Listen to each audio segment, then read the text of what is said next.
All yours बाबूजी। Thank you. Okay, thank you. नमस्कार मित्रों, मैं एक शराबी हूँ, मेरा नाम बाबू है। हाय बाबू भाई। हाय बाबू भाई। हाय बाबू भाई, नमस्कार भैया, one day at a time. Hi, नमस्कार, one day at a time. नमस्कार। नमस्कार बाबू भाई। नमस्कार जी, नमस्कार। ऊपर वाले की असीम कृपा है। आप लोगों की सुंदर फेलोशिप के कारण मैंने आज अभी तक शराब नहीं पी है, और शराब नहीं पीने के कारण खुश हूँ। मित्रों, बड़ा अच्छा खूबसूरत सब्जेक्ट है आज का। मैं अल्कोहलिक्स अनोनिमस में मैं जब आया था तो मेरी उम्र बहुत ही कम थी, 22 साल की। और उस उम्र में ये प्रोग्राम समझ लेना या रुक जाना अल्कोहलिक्स अनोनिमस में, ये मेरे लिए बहुत ही भाग्य की बात थी। मैं शुक्रगुजार हूँ ऊपर वाले का कि उन्होंने मुझे यहाँ रोके रखा। हालांकि मैं हमेशा प्रोग्राम के विरुद्ध ही चलने की कोशिश करता था। मुझे जो 12 कदमों का महत्व बताने के लिए बोला गया है, मेरे जीवन में तो बहुत ही ज्यादा है। इनके अलावा कुछ भी नहीं है मेरे जीवन में। लेकिन उन दिनों एकदम सारी चीजें उल्टी थी। पूरा अल्कोहलिज्म का पावर था। मैं कोई एक नशा नहीं करता था। शराब नहीं मिली तो मैं गांजा पी लेता था, नहीं तो अफीम खा लेता था, नहीं तो चरस पी लेता था। जो मिल जाता था। जो मैं मेडिकल फील्ड का आदमी हूँ, मैं ड्रग्स के बारे में भी जानकारी थी, वो भी ले लेता था। बस मैं एक घंटा भी किसी नशे से दूर नहीं रह पाता था। शुरुआत के 3 साल अच्छे से पी पाया मैं, लेकिन उसके बाद में बहुत ही खराब मेरे दिन जा रहे थे। गवर्नमेंट सर्विस थी, उस पर भी काम पर कभी जाना कभी नहीं जाना, और बड़ी बुरी हालत थी। अल्कोहलिक्स अनोनिमस का जो ग्रुप है, एक ही ग्रुप नागपुर में था, और बहुत सारी मुश्किलें थी। 4-5 ही लोग उस ग्रुप में थे। ये यकीन ही नहीं आ रहा था कि ये इनकी बातें सुन के मैं इतनी खतरनाक जो बीमारी बताई जाती है उससे दूर हो पाऊंगा। पहले तो इस बात पर भी यकीन नहीं था कि ये कोई बीमारी होती है। और हर चीज मेरे जैसे अल्कोहलिक को कंफर्म करने की आदत रहती है कि कहीं अल्कोहलिक्स अनोनिमस वाले झूठ तो नहीं बोल रहे। मेरी शराब छूट जाना चाहिए, इसलिए इस बात को बीमारी बोल रहे हैं। और वही पीना तो शौक होता है ना, बीमारी बता रहे हैं। तो मैंने कुछ मनोवैज्ञानिक लोगों से कंफर्म किया, तो सही में उन्होंने बताया हाँ भाई ये बीमारी है। तब मुझे यकीन हुआ। लेकिन डर भी लगा कि इतनी भयानक बीमारी से अपन ग्रस्त है, कभी भी ठीक होने वाली नहीं है। अब अपना क्या होगा। डरा हुआ भी था। वो डर भी शेयर नहीं कर रहा था, क्योंकि मुझे मेरा ही दिमाग चलाने की आदत थी। मुझे दूसरे की सुनने की आदत ही नहीं थी। लेकिन उस डर में मैं कितने दिन रहता। एक वक्त ऐसा ही गया कि जब मुझे शेयर करना पड़ा कि यार मुझे बहुत डर लग रहा है। तो सीनियर लोगों ने बहुत हिम्मत हिम्मत दी उस वक्त। जो भी ओल्ड टाइमर थे, बहुत अच्छे ओल्ड टाइमर थे, कि भाई आप अकेले नहीं हो, हमको भी ये बीमारी हुई है, हम तो अच्छे से चल रहे हैं यार, आप भी चलोगे। चलते हैं जिंदगी में आगे, हाथ में हाथ डाल के साथ में चलेंगे, डरने की कोई बात नहीं है। तो थोड़ी हिम्मत आई। फिर भी उसका ट्रीटमेंट, मैं सोच रहा था कि जल्दी से जल्दी इसका ट्रीटमेंट हो जाए और बात खत्म हो जाए। लेकिन ऐसी बात थी नहीं अल्कोहलिक्स अनोनिमस में। मेरी तो सारी हर स्टेप के ऊपर मैं अटकते ही रहा। मेरा प्रॉब्लम ये था, ये प्रोग्राम आध्यात्मिक है, लेकिन मैं तो आध्यात्म क्या, ईश्वर को ही मानता नहीं था। बगैर ईश्वर के आध्यात्म पूरा होता नहीं। तो मेरे लिए तो शुरुआत से ही प्रॉब्लम था। मुझे वो आध्यात्म, ईश्वर वगैरह प्रार्थना कुछ समझ में नहीं आता था। एक ही चीज समझ में आ रही थी कि आज के दिन पीने की नहीं है भैया दारू, चाहे कुछ भी हो जाए, बस one day at a time के हिसाब से मैं आगे बढ़ रहा था धीरे धीरे, और शराब से दूर हो रहा था। लेकिन सिर्फ शराब से दूर होने के कारण सारी चीजें ठीक नहीं हो रही थी। चलो फिजिकली मैं शराब से दूर था, लेकिन दिमाग तो मेरा वही था। रोज लफड़े हो रहे थे, रोज झगड़े हो रहे थे, रोज परेशानी आ रही थी और असंतुष्टि बढ़ रही। शराब पीने से थोड़ी सी असंतुष्टि कम हो जाती थी, अब शराब गायब है जीवन में से, शराब नहीं है, तो करेंगे कैसा? पुराने लोगों से मिलता था, मैंने एक स्पॉन्सर भी बना लिया था। स्पॉन्सर बोले भाई बात तुम्हारी सही है, लेकिन केवल शराब से दूर रहने का कार्यक्रम ही नहीं है। तो भाई मैं तो शराब से दूर रहने के लिए आया ना। तो बोले भाई आपको 12 कदमों पे गौर करना पड़ेगा, 12 कदमों पे चलना जरूरी है। हम लोग सब चल रहे हैं, इसलिए आज सारी चीजें ठीक दिख रही है। जिंदगी के तरफ देखने का जो नजरिया है, शराब बंद करके मैं ऐसा सोच रहा था कि अब मैंने दुनिया पे, घर के लोगों पे और अपने आप पर भी बड़ा एहसान कर दिया। मैंने बहुत बड़ी बात की जो किसी को नहीं जमती हो, मैंने करके दिखा दिया, शराब बंद। तो ये जो मेरी सोच थी, ये तो मेरी सोच थी। बाद में पता चला कि भाई दुनिया में तो ऐसे कई लोग हैं जो शराब पीते ही नहीं, उनका क्या, अच्छी जिंदगी जीते हैं। मुझे तो अच्छे से जीना ही नहीं आता ना बगैर शराब के, सीखा ही नहीं था। जिस उम्र में मुझे जीना सीखना था, उस उम्र में तो मैं शराब पी के मस्ती कर रहा था, गड़बड़ कर रहा था, लफड़े कर रहा था, जो चीजें सामने आई वही किए जा रहा था। लेकिन अब मुझे जीना सीखना पड़ेगा अगर मैं इस अल्कोहलिज्म से बचना चाहता हूं तो। अल्कोहलिज्म भी हम लोगों को शुरुआत में शराब के रूप में दिखता तो है, लेकिन शराब अल्कोहलिज्म नहीं है, ये बाद में पता चला। अल्कोहलिज्म तो, अल्कोहल और इज्म दो अलग अलग चीजें। इज्म मेरे अंदर है,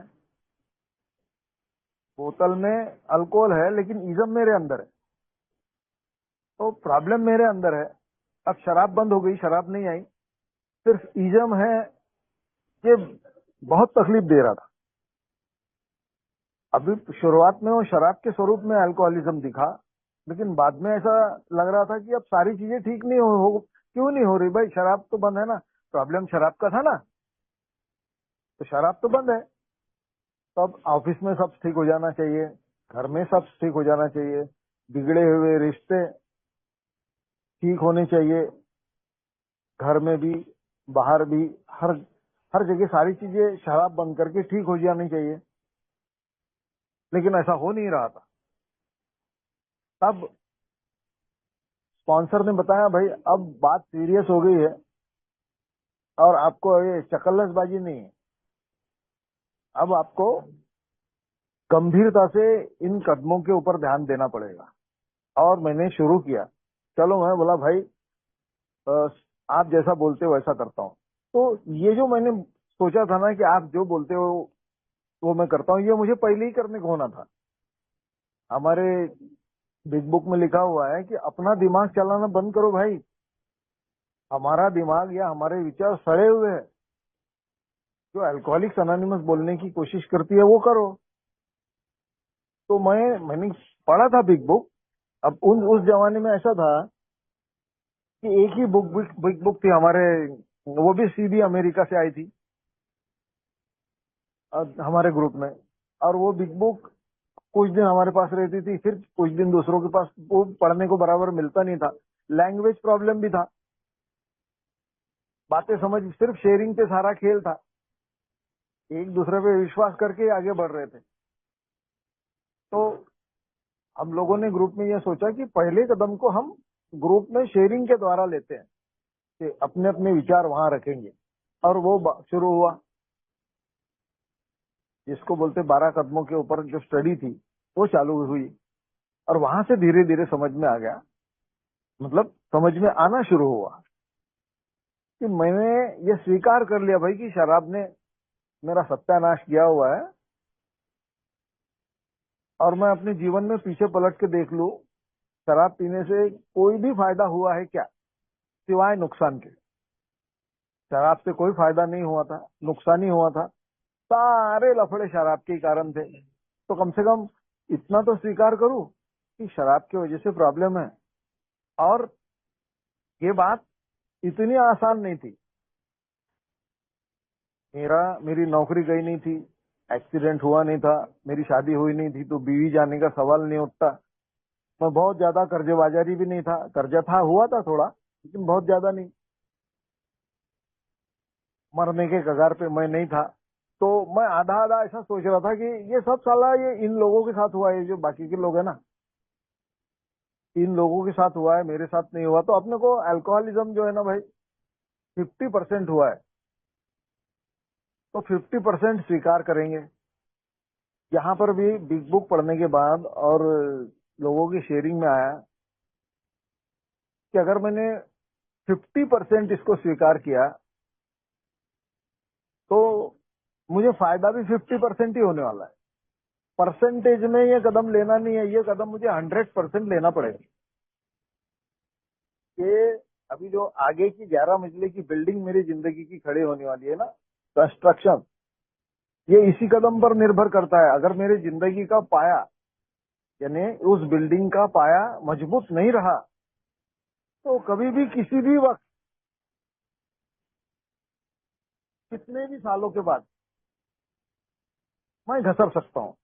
स्लिप क्यों होते हैं लोग, बहुत सारे स्लिप्स के उदाहरण हमारे, हम लोगों को की नहीं, हमारा ग्रुप तो नया था, लेकिन वो अनिल डी वगैरह मुंबई से आते थे, उनके साथ बहुत सारे मेंबर भी आते थे, मुंबई से, पूना से, मद्रास से मेंबर आते थे। वो हमको बताते थे कि भाई स्लिप इसीलिए होती है कि ये कदम जो है ना हमारा, ये मजबूत नहीं था। हम थोड़ा आगे बढ़ के कुछ साल सोबर तो हो जाते, लेकिन फिर ये सोचना शुरू करते कि अब मैं अल्कोहलिक नहीं रहा, अब मुझे अल्कोहलिज्म निकल गया, मैं अल्कोहलिक नहीं हूं। जैसे ही मैंने ऐसा सोचा, अल्कोहलिज्म तो शिकार करने के लिए बैठा ही हुआ है। ये मेरा विचार मुझे मेरे फेलोशिप से अलग कर देता है, और फेलोशिप से मैं अलग हुआ तो मुझे प्रॉब्लम आना शुरू होते हैं। फिर धीरे धीरे मैं अपने आप को ही कन्विंस करते रहता हूँ कि भाई कुछ ज्यादा तकलीफ नहीं है मुझे, मुझे जो भी कुछ प्रॉब्लम थे ना, तो मैंने ये कुछ सालों में इसको ठीक कर दिए। फाइनेंशियल, फैमिली वाइज, रिश्ते ठीक हो गए, ये सारी चीजें अब ठीक हो गई है। तो अब मैं कंट्रोल में, और वो पहले जैसी नहीं, अब मैं अच्छे इंसानों जैसी, सज्जन लोगों जैसी, जेंटलमैन जैसी मैं पी सकूंगा। ये सोच अल्कोहलिज्म मुझे बताना शुरू कर देता है, और मैं उसके चपेट में चला जाता हूँ। लेकिन ये तभी पॉसिबल है जब मेरा ये कदम कमजोर है हुआ। अगर ये कदम मजबूत है तो परसों, मैं तो बोलता हूँ आजीवन स्लिप के कोई चांसेस ही नहीं है। हर वक्त चाहे कितनी भी बड़ी समस्या आ जाए, एक ही चीज मुझे बताना है कि मैं अल्कोहलिक हूं और वापस पी नहीं सकता, बस। किसी भी कितने भी साल हो जाए, लेकिन अगर ये चीज मैं भूल गया तो फिर मैं फिर से अपनी मस्ती में आ जाऊंगा, और मेरा ही अंदर का, मेरा जो विल पावर है वो मुझे बताना शुरू करेगा कि अभी भाई तू ठीक कर लेगा, तू बहुत सारी चीजों में कामयाब हो गया है। कामयाबी का और मेरे जीवन का वैसे कोई लेना देना नहीं है। और मैं बेसिक चीज ही भूल जाता हूँ कि जो शराब बंद करने के बाद जो थोड़ी बहुत कामयाबी मिली है ना, वो इसी कदम के कारण मिली है। क्योंकि मैं हमेशा ये याद रखता हूँ कि मैं एक अल्कोहलिक हूँ। अगर ये कदम मेरा मजबूत नहीं रहा तो मैं कितना भी होशियार, कितना भी बुद्धिमान, कितना भी पैसे वाला, कितना भी विद्वान रहा ना, तो कोई फायदा नहीं। मेरा लंबा होना तय है जिंदगी में, और घसर जाने की पूरी पूरी शक्यता हम लोगों को दिखती है। कभी बहुत पिछली बार कोई तो भी बोल रहा था एक 35 साल सोबर आदमी स्लीप हो गया। तो हमने बाद में उसमें इस पर रिसर्च किया कि ऐसा क्यों हुआ यार, हमारे काम की बातें होंगी तो ढूंढते। तो पता यही चला कि वो ए को ही भूल गया था। ए को भूल गया था, अलग ही अलग रहता था। उसने अपनी एक दुनिया बना ली थी। तो जब वो ए को भूल गया, याद ही नहीं रहा उसको कि वो ए मेंबर है, वो एक अल्कोहलिक है, उसको ये बीमारी हुई है। ये अगर हम भूले तो 35 क्या कितने भी साल हो जाए, मैं हमेशा स्लिप के कगार पे खड़ा हूँ और बर्बादी के कगार पे खड़ा हूँ, ये मैंने समझ लेना बहुत जरूरी है। इसलिए ये खतरा यहीं पर ही मैंने खत्म कर देना बहुत जरूरी है। मेरे को हमेशा याद रखना पड़ेगा कि मैं एक अल्कोहलिक हूँ और इसने मेरे जीवन का सर्वनाश किया हुआ है।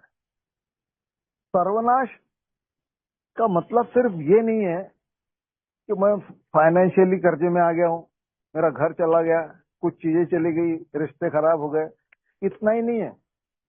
अल्कोहलिज्म मेरे विचारों में बसता है, अल्कोहलिज्म मेरे सोच में है। अल्कोहलिज्म के कारण मेरा अहंकार कई गुना बढ़ जाता है और वो चीजें जो गलत है वो मुझे सच नजर आती है। गलत चीजें सच नजर आने वाला ये डिसीज है। जो झूठ है वो मुझे सच दिखता है अपने ही बारे में। और बाद में होता ये है कि मैं झूठ के पीछे भागते रहता हूँ, ग्रैंडियोसिटी के पीछे भागते रहता हूँ और नतीजा मेरे सामने आ जाता है।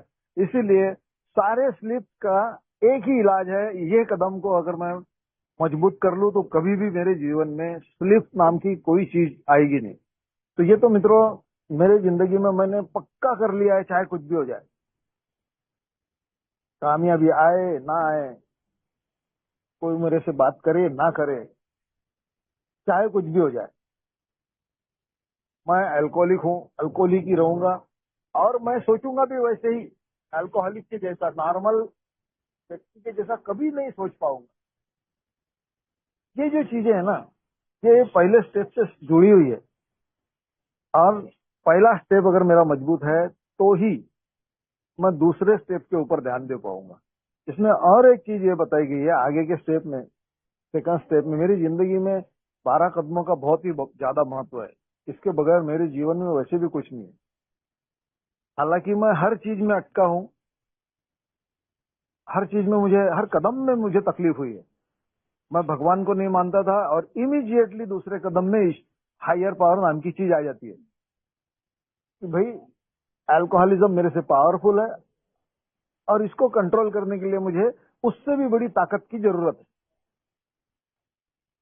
जिसको हम हायर पावर बोलते हैं। सेकंड स्टेप में हायर पावर शब्द वापरा हुआ है।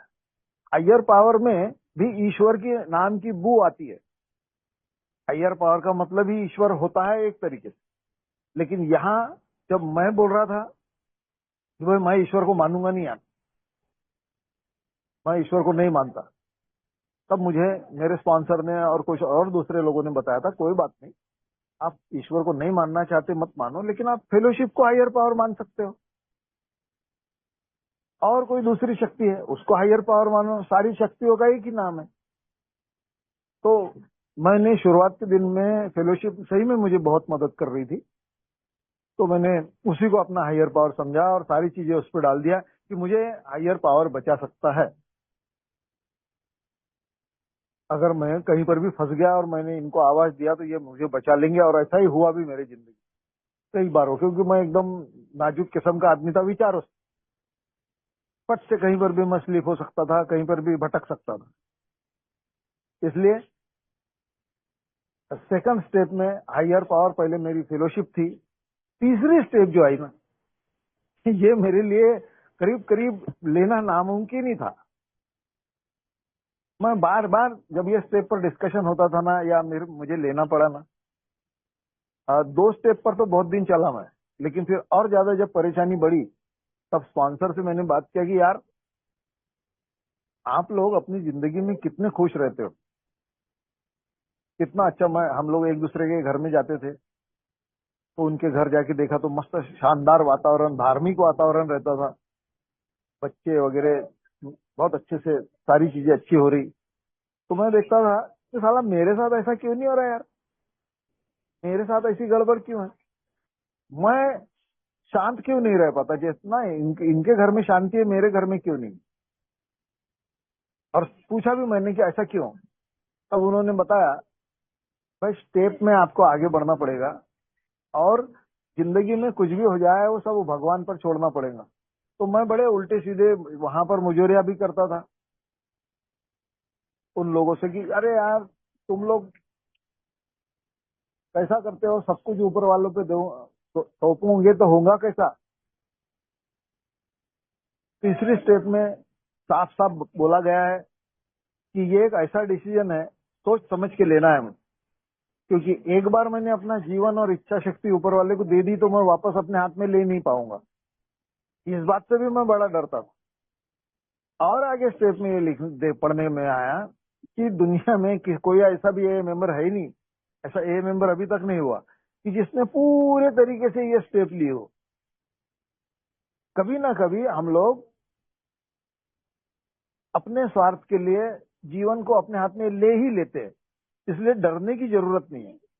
सारे लोग इधर संत होने वाले नहीं है ये कदम लेके, लेकिन हमको प्रयत्न करना चाहिए कि अपना जीवन और इच्छा शक्ति ऊपर वाले के हाथ में दे देने की है।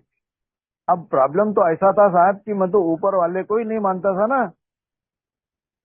जब मैं ऊपर वाले को मानता ही नहीं हूँ तो मैं दूंगा कैसे, कहाँ है ऊपर वाला। तो सीधी सीधी बात करता था, अरे यार आप ऊपर वाले की बात करते हो, भगवान की ईश्वर की बात करते हो, वो है कहाँ, कैसे करूंगा मैं ये सब, आप कैसे करते हो। तो लोगों ने अलग अलग उदाहरण मुझे दिए। मेरे सामने पहले ही ये पिक्चर जरूरी थी क्लियर होना कि ऊपर वाला है क्या चीज। जब तक मैं बड़ा मट्ठ बुद्धि था, कोई चीज मुझे जल्दी समझ में आती नहीं थी, खास करके स्टेप के बारे में। और मन में तो एक विचार था ना कि साला मजबूरी में मेरे को इस शिकंजे में जाना पड़ रहा है, जो मेरी मर्जी चल नहीं रही है, मेरे मर्जी से कुछ होने वाला नहीं है। अब ये अल्कोहलिक्स अनोनिमस बता रही है ना, उधर ही मेरे को दौड़ना पड़ रहा है, ये मेरी मजबूरी है।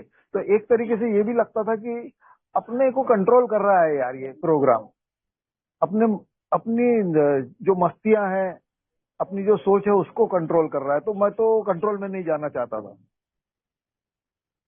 मैं चाह रहा था कि मेरे मर्जी से सारी चीजें हो।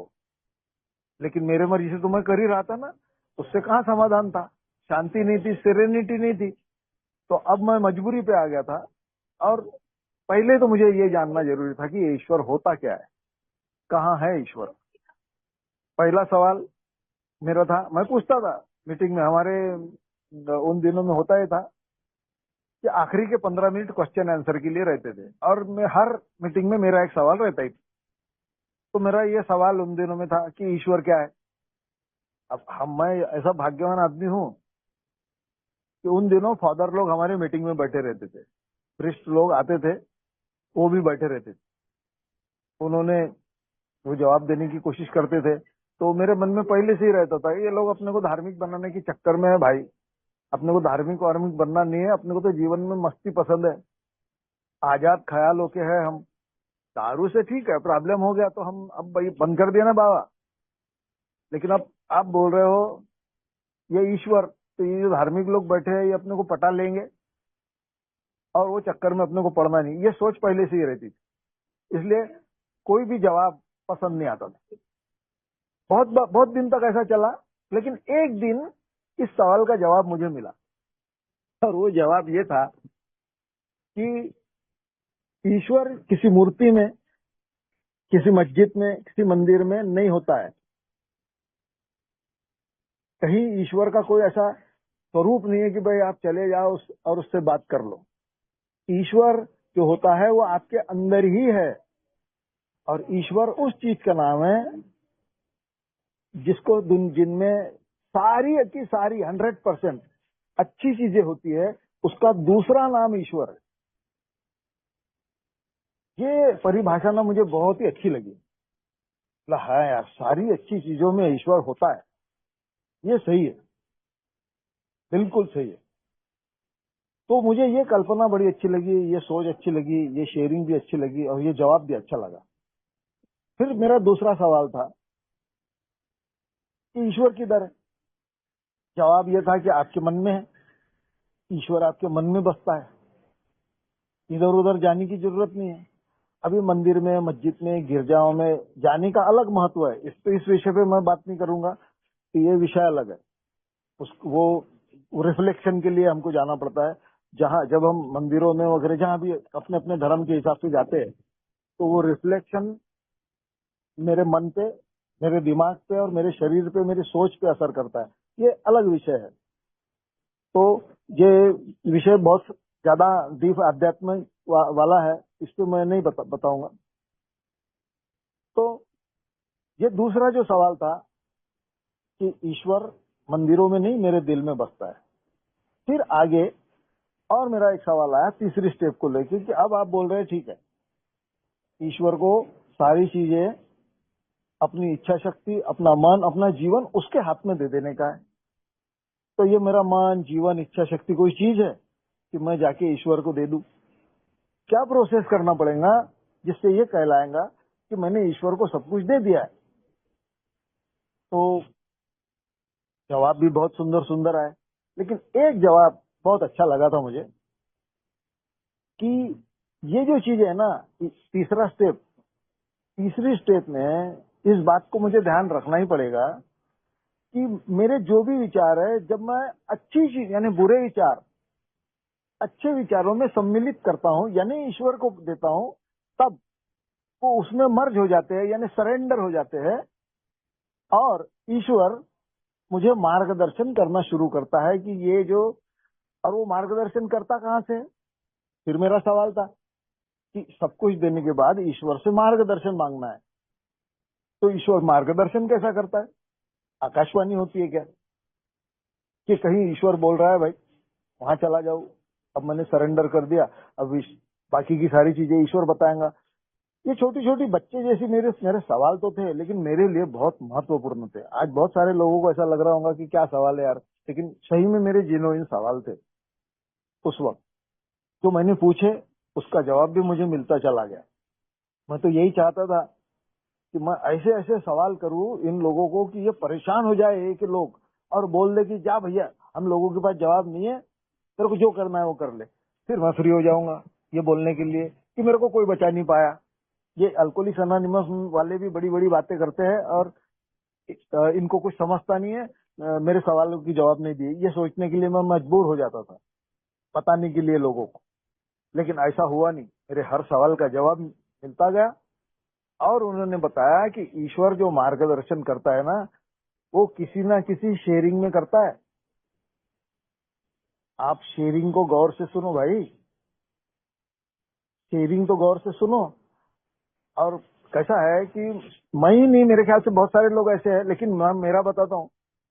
मैंने बहुत सारी दूसरी किताब पढ़ने का शौक था बचपने से, तो बहुत सारे शास्त्र पढ़ लिए थे अपने धर्म के, तो मुझे उस बात का बड़ा घमंड था और मुझे लगता था कि भाई अपने को कोई बता नहीं सकता धार्मिक चीजों के बारे में या शास्त्रों के बारे में। तो यही चीज मुझे तकलीफ दे रही थी इस स्टेज पे, तीसरे स्टेप पे, कि मैं किसी की बात कैसे सुनूं? मेरे से ज्यादा अकल तो है ही नहीं ना सामने वाले को, उसको वो क्या बताएगा? उसको बोलना नहीं आ रहा है, उसकी भाषा ठीक नहीं है, क्या बोल रहा है उसी के समझ में नहीं आ रहा, मुझे कैसे बताएगा? तो शेयरिंग भी ध्यान से सुनने की जो कल्पना थी, जो मैंने बताया था ध्यान से सुनो, ईश्वर आपको मार्गदर्शन करेगा, तो वो सुनने के लिए काबिल भी मैं नहीं था। ईश्वर की आवाज सुनने के काबिल मैं नहीं था, ये बहुत इंपॉर्टेंट सेंटेंस है। मैं किसी की शेयरिंग सुनने के काबिल भी नहीं था। हमारा एक बार क्या हुआ, मुझे चेयरमैन बनाया गया पायनियर ग्रुप का, और हमारे पहले फादर लोगों की वहां मीटिंग होती थी। तो फादर लोगों ने एक ब्लैक बोर्ड पर एक सेंटेंस छोड़ दिया था। फादर टोनी थे उस वक्त, वो बैठते थे हमारी मीटिंग में। उन्होंने लिखा था ब्लैक बोर्ड पर, ईश्वर बोलता है कान खुले रखिए। तो मुझे लगा ये वो जो फादर लोगों की मीटिंग हुई ना अभी, उनका सेंटेंस है।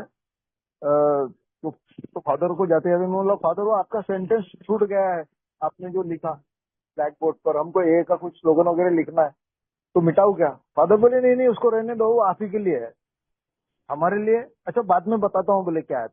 और मीटिंग के बाद जब मैंने पूछा कि क्या है, तो उन्होंने बताया था कि ए की मीटिंग में आपके लिए ईश्वर बोलता है किसी शेयरिंग के जरिए, उसको ध्यान से सुनो, ये उसका मतलब है। ईश्वर बोलता है, कान खुले रखिए। तो वो मुझे आज भी अच्छे से याद है कि ये इतना इम्पोर्टेंट सेंटेंस, मेरे लिए ईश्वर बात कर रहा है किसी शेयरिंग में। उसकी लैंग्वेज छोड़ो, वो कौन से धर्म का है ये भी छोड़ो, तो कितना पढ़ा लिखा है इससे भी कोई लेना देना नहीं। वो बोल क्या रहा है अपनी समस्याओं पे, कैसे उसने अपनी समस्या पे मात की, ये मेरे लिए बहुत इंपॉर्टेंट है। और अगर मैं यही नहीं सुनूंगा तो फिर ईश्वर का मार्गदर्शन मिलेगा कैसे? और जब मुझे ये समझ में आ गया ना मित्रों, तो आप विश्वास नहीं करेंगे, मैं हमेशा आगे के बेंच पे जाके बैठता था सुनने के लिए। और जो बात मुझे समझ में नहीं आई वो मैं उस शेयरर से पूछता था बाद में कि भाई आप ये बताओ कि आपने ये जो बोला ये मुझे समझा नहीं है, ऐसा क्यों? तो मुझे समझा के बताता। तो ए के प्रोग्राम में यहाँ से इंटरेस्ट शुरू हुआ।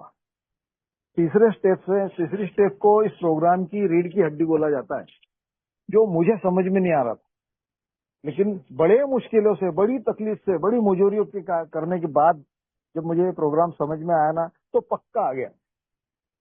और मुझे ये समझ में आ गया कि मेरी ये इस दुनिया में कोई बात चलने वाली नहीं है, मेरे मर्जी से कुछ होने वाला नहीं है, सब कुछ ऊपर वाले की प्लानिंग का हिस्सा है। मेरा ये में आना महज एक इत्तेफाक नहीं है, मैं अपने मर्जी से नहीं आया हूँ,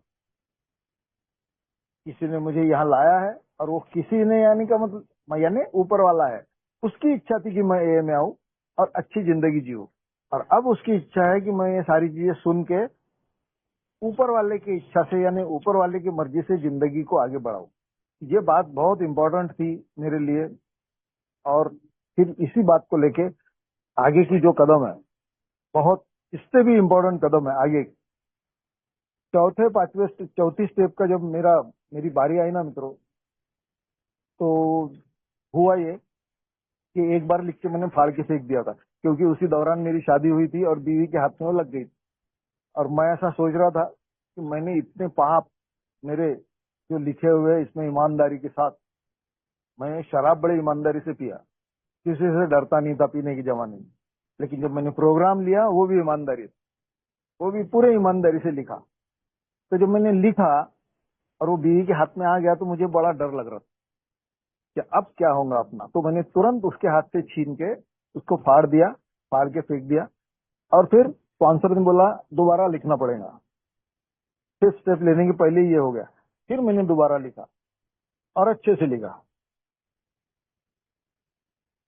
डर बड़ा लग रहा था लिखते वक्त कि ये किसी को पता चल गई मेरी बातें तो मेरा क्या होगा, मेरे तरफ किस नजरिए से देखेंगे लोग, इतना बेकार आदमी ऐसा सोचेंगे, ऐसा मुझे लग रहा था। लेकिन मित्रों ऐसा हुआ नहीं। मैंने स्टेप लिखा, लिखते हुए डर भी लग रहा था, लेकिन हमारे इसमें लिखा है स्टेप में कि निडर होके लिखना है, किसी चीज से डरना नहीं। और मैं लिखता चला गया।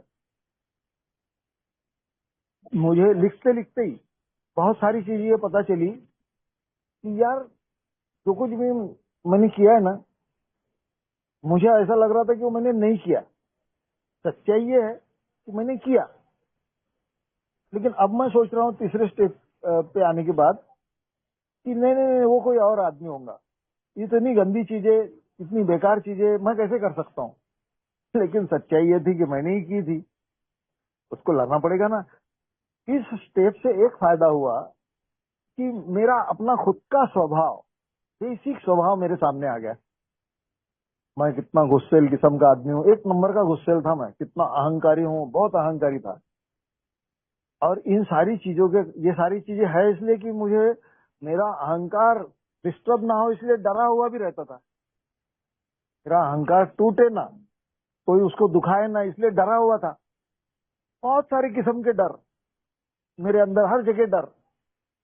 कोई मेरा झूठ पकड़ ना ले, क्या सोचेंगे अगर मेरा झूठ पकड़ लिया जाए तो ये इस किस्म की जो चीजें थी ना, बहुत सारी चीजें थी, सारे कैरेक्टर डिफेक्ट उसमें आ गए थे, सब से लेके सारी चीजें उसमें आ गई थी।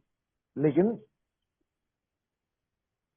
बता किसी और को ढूंढ, जब मुझे फिफ्थ स्टेप की बारी आई तब मुझे फिर से वही डर लगने लगा कि अब मैं ढूंढूं किसको। अब यहाँ तक पहुंचे तक ना, नागपुर में कुछ ग्रुप बन गए थे, मैं प्रोग्राम पर चल रहा था, फादर लोगों का हमारे इधर आना चालू था। स्पॉन्सर से मैंने बात किया, मुझे बोला यार ये फिफ्थ स्टेप में मुझे बहुत डर लग रहा है, क्या करूं। तो स्पॉन्सर बोले भाई तेरे को ए मेंबर्स से डर लग रहा है तो ऐसा कर, अपने यहाँ बहुत सारे फादर लोग आते हैं, एक आधे को रिक्वेस्ट कर और उनसे ले ले। वो उन लोगों को तो ट्रेनिंग होती है, वो किसी को बताते नहीं। तेरे को बताने का ही डर लगता है ना, दूसरे किसी को कोई बता देगा करके, वो लोग नहीं बताते। ये स्पॉन्सर ने मुझे समझा के बताया, मतलब है ये बात तो सही है, स्पॉन्सर वो कन्फेशन करवाते हैं और किसी को बताते नहीं। तो मैंने एक फादर टोनी करके थे, उनको जाके रिक्वेस्ट किया, मतलब फादर मेरे को ये स्टेप लेनी है, तो उन्होंने मंजूरी दे दी और मैंने उनसे ली।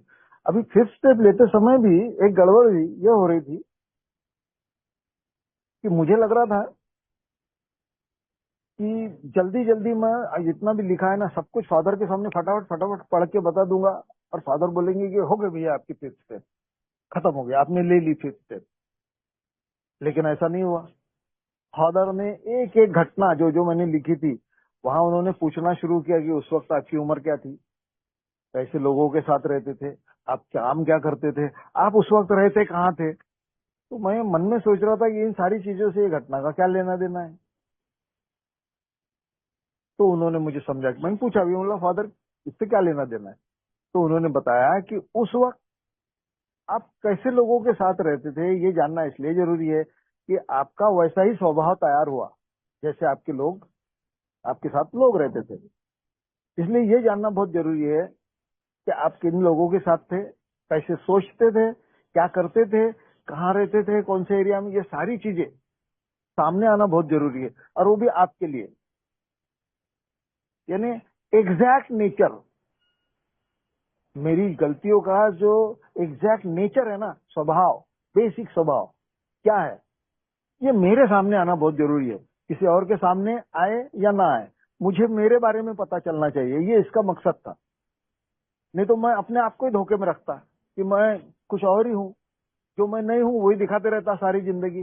तो इस स्टेप में मेरे को बहुत अच्छे से समझाया गया फादर ने। मैंने बहुत अच्छा किया कि वो फादर से मैंने वो स्टेप ली। शायद किसी ए मेंबर से लेता तो इतने अच्छे से नहीं समझा पाते, लेकिन उन्होंने मुझे बहुत ही अच्छे से समझाया। और वहां से मित्रों आगे की जो स्टेप है बहुत ही इजी इजी इजी होते गई। ऊपर वाले का मैं शुक्रगुजार हूँ कि इतना खूबसूरत प्रोग्राम। बाद में माफी मांगने वाली बहुत सारी बातें थी, मैंने बहुत सारे लोगों को दुखाया था, किसी को फाइनेंशियल तकलीफ दी थी, किसी को मानसिक तकलीफ दी थी, किसी को मेंटली टॉर्चर किया था, किसी को इतना चिढ़ा दिया था कि वो सारी जिंदगी मेरे बारे में चिल्लाता रहे। इस तरीके की जो मेरी हरकतें चालू थी वो सीधी पेपर पे आ गई थी।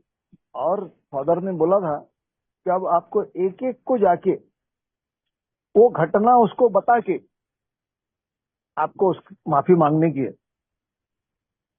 वहां भी मुझे ऐसा लग रहा था कि यार साला कहीं अपन फंस तो नहीं गए, अब इतना तो कर लिए। लेकिन वहां भी मैं अटका, और लेकिन मैंने जब शुरू किया तो फादर से फिर से परमिशन लिया। फादर ने बोला मैं अभी तक तैयार नहीं था, अब मैं जा रहा हूँ, शुरू करता हूँ। तो कहाँ से शुरू करूँ, उन्होंने फिर सारी चीजें बताई कि जहां से आपको इजी लगता है वहां से शुरू करो। तो मित्रों जब मैंने पहली बार माफी मांगी ना, डरते डरते कि सामने वाला माफ करेगा कि नहीं करेगा, क्या बोलेगा, गाली वाली तो नहीं देगा। जबकि फादर ने समझाया था वो कुछ भी बोले, कुछ भी करे, उसका रिएक्शन अपने को नहीं देखने का है, मुझे मेरा काम कंप्लीट करना है। ये उन्होंने बहुत अच्छे से समझा के बताया था। लेकिन फिर भी डर लग रहा था कि क्या सोचेंगे। लेकिन मैंने जब एक दो बार किया ना तो मुझे अच्छा लगना शुरू हो गया। शुरुआत जो जिसको स्टार्टअप बोलते, स्टार्ट किया तो फिर मेरा डर थोड़ा थोड़ा खत्म होने लगा। और आपको ये बताना चाहता हूँ मित्रों कि मैंने मेरे उम्र से भी छोटे लोगों को ये पैर छू के माफी मांगी है।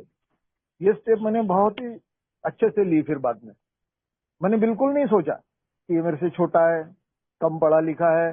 भाई मैंने उसको दुखाया है, उसको तकलीफ दी है, उसको कुछ महीने कुछ दिन भ्रम में रखा, बहुत तकलीफ दी, और कुछ आड़ा टेढ़ा ही उसको बोल दिया था। मैंने जाके उसको पूरी घटना बताई कि भाई ये सच्चाई ये थी, मैंने आपको ये बताया था, ऐसा ऐसा ऐसा हुआ। सारी चीजें उससे पूरी कंप्लीट की। और इसका फायदा ये हुआ कि वो जो मेरा स्वभाव था ना, अल्कोहलिक स्वभाव, मस्ती करने का स्वभाव, गड़बड़ करने का स्वभाव, झूठ बोलने का स्वभाव, अपने आप को सर्वोच्च समझने का स्वभाव, ये यहाँ पर इस पर लगाम लगी।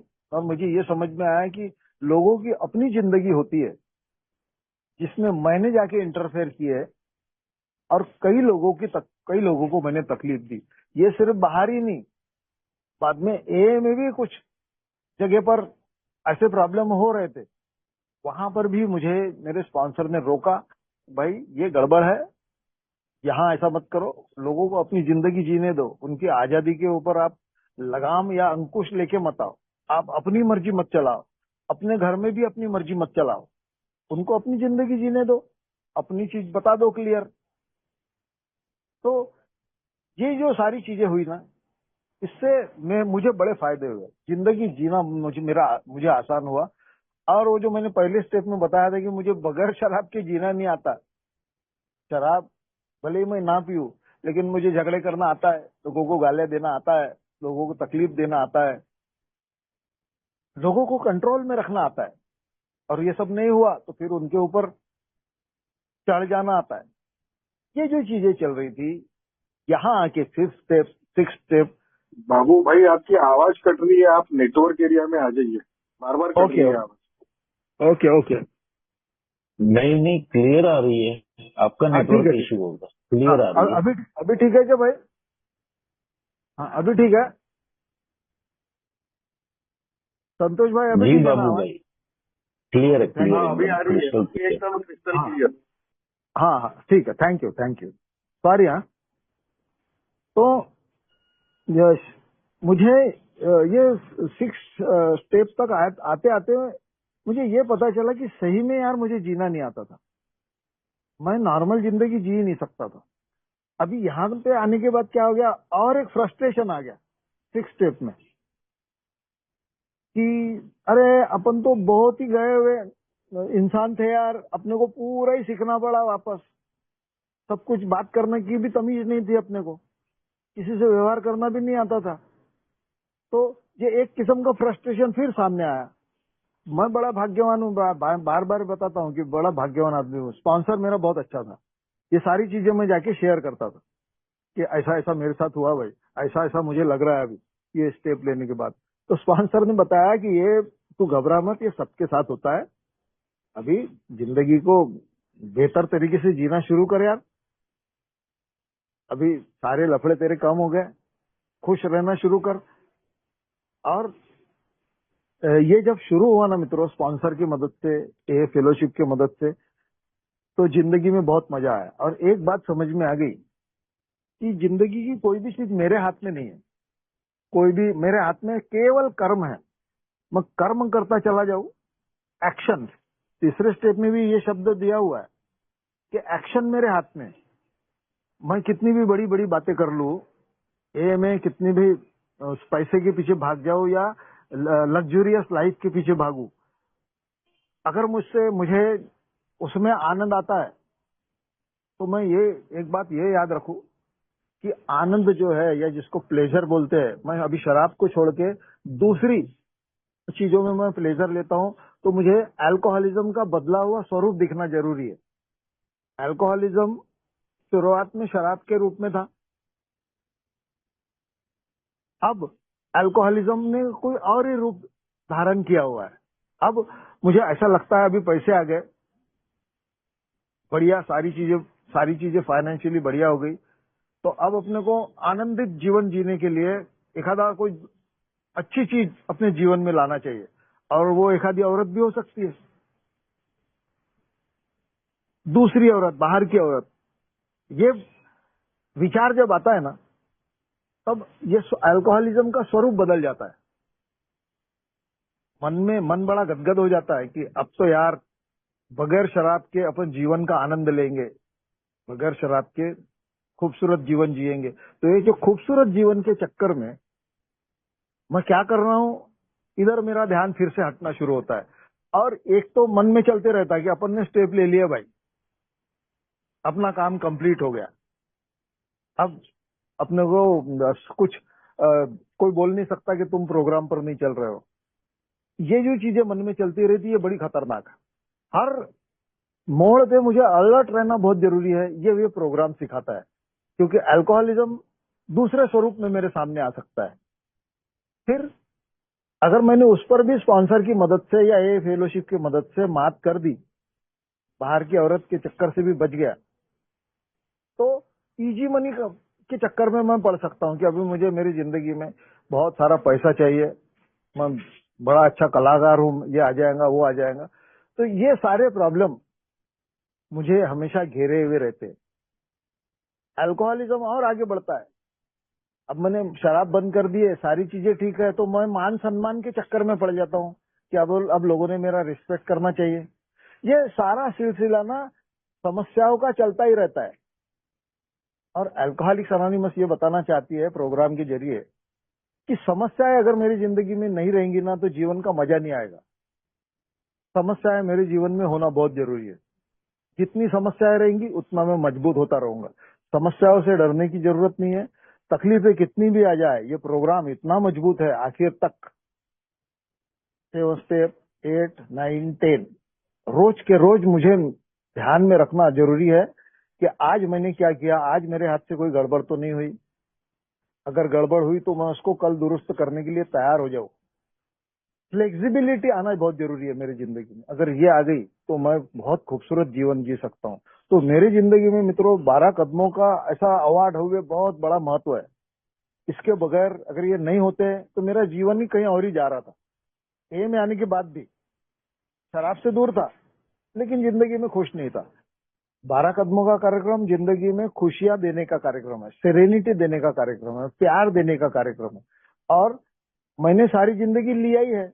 अब मुझे आगे के स्टेप में 12वें स्टेप में ये स्टेप बताती है कि मुझे देना भी तो जरूरी है ना। जो कुछ भी मैंने पाया है उसको बांटना जरूरी है। अगर मैं लेता ही रहूंगा तो दूंगा कब। मुझ पर अल्कोहलिक्स अनोनिमस ने और ऊपर वाले ने बहुत एहसान किए।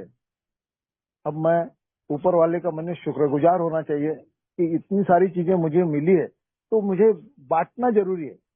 क्योंकि उसने दिया ही इसलिए है, क्योंकि अगर मैंने बांटा नहीं तो जो चीजें मुझे मिली है वो सड़ जाएगी। बहता पानी हमेशा शुद्ध होता है, रुका हुआ पानी सड़ जाता है। इसलिए अगर मेरे पास कुछ चीजें मिली हुई है अल्कोहलिक्स अनोनिमस से, तो इसको दे देना चाहिए, बांट देना चाहिए, ताकि मेरे जिंदगी का पानी बहता रहे, मैं शुद्धता में चलता रहूं, मेरे जीवन में मुझे आनंद आता रहे। और मित्रों मैं यही करते रहता हूं। जब भी मुझे किसी ने पुकारा तो मैं वहां हाजिर हो जाता हूं और ऊपर वाले को धन्यवाद देता हूं कि आज भी मैं इस लायक हूं कि कुछ दे सकूं। और ऊपर वाले से यही प्रार्थना करता हूं कि इस लायक हमेशा बनाए रखना भगवान, तेरे ही हाथ में सब कुछ है। अन्यथा मैं तो बेवड़ा था, सड़क पे पड़ा हुआ, गटर से निकला हुआ था। मेरा सफर गटर से शुरू हुआ है, अभी अच्छे खूबसूरत जीवन की तरफ आगे बढ़ रहा है। और ऊपर वाले का साथ है तो ये आध्यात्मिक प्रोग्राम हमेशा मेरे साथ रहता है और जीवन में बड़ी खुशियां मिलती है मित्रों। तो मैं बहुत देर तक बोलता रहा मित्रों, आप लोगों ने ध्यान से सुना, उसके लिए बहुत बहुत धन्यवाद। शुक्रगुजार हूं मैं आप लोगों का कि आपने मुझे याद किया। मेरी कोई गलती हो गई होंगी तो मैं माफी चाहता हूँ। Thank you Santosh.